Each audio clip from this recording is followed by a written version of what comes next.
আসসালামু আলাইকুম। আপনারা সবাই কেমন আছেন? আলহামদুলিল্লাহ আমরা ভালো আছি। আজকে আমি যে 4টা চিংড়ি মাছ ভুনা করব।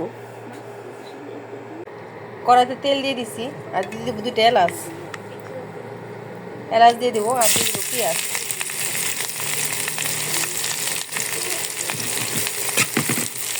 পেঁয়াজটা দিয়ে একবারে বাদামি কালার হয়ে নেব, ভালো মতো একটু ভেজে নেব। এই পেঁয়াজটা ভালো মতো ভাজা হয়ে গেছে।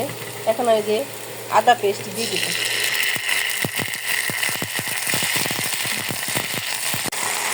দেখেন আদা বাটাটা দিয়ে আমি ভালো মতো একটু ভেজে নিচ্ছি।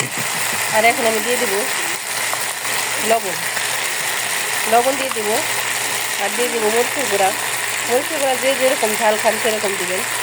আর দিয়ে দেবো হলুদের গুঁড়া আর দিয়ে দেবো ধনিয়া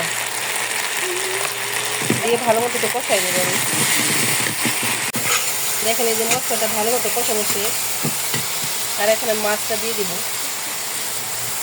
এই মাছটা খেতে কিন্তু অসাধারণ লাগে আর একদম ঝটপট বানিয়ে নেওয়া যায়। দেখেন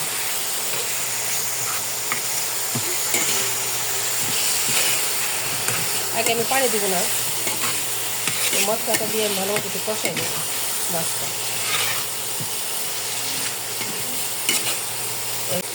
দেখেন এই যে ভালো মতো কষাই নিচ্ছি আর এখন আমি পানি দিয়ে দিব।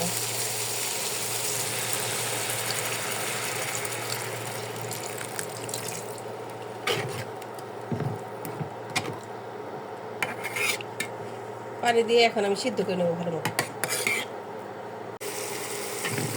দেখেন মাছটা প্রায় হয়ে আসছে আর এখন আমি দিয়ে দিব জিরার গুঁড়া দিয়ে দিব। এই দেখেন জিরার গুঁড়া দিয়ে দিব।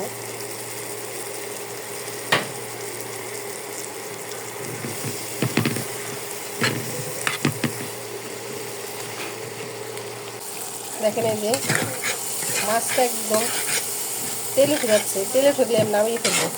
আর এটা খেতে কিন্তু অসাধারণ লাগে আর ঝটপট বানিয়ে নেওয়া যায়। চিংড়ি মাছটা কিন্তু একদম ঝটপট বানিয়ে নেওয়া যায় দেখেন, আর খেতে কিন্তু অসাধারণ। আর আমাদের ভিডিওটি ভালো লাগলে লাইক এবং শেয়ার করে দেবেন। আর যারা আমাদের চ্যানেলে নতুন তারা আমাদের চ্যানেলটাকে সাবস্ক্রাইব করে দেবো। দেখেন এই যে হয়ে গেছে। দেখেন এই যে আমার চিংড়ি মাছ ভুনা শেষ আর এটা খেতে কিন্তু অসাধারণ হয়েছে। আর আমাদের ভিডিওটি ভালো লাগলে লাইক এবং শেয়ার করে দেবেন। আর আমাদের যারা নতুন দেখেন তারা আমাদের চ্যানেলটাকে সাবস্ক্রাইব করে দেবেন। আপনারা ভালো থাকবেন, সুস্থ থাকবেন। আল্লাহ হাফেজ।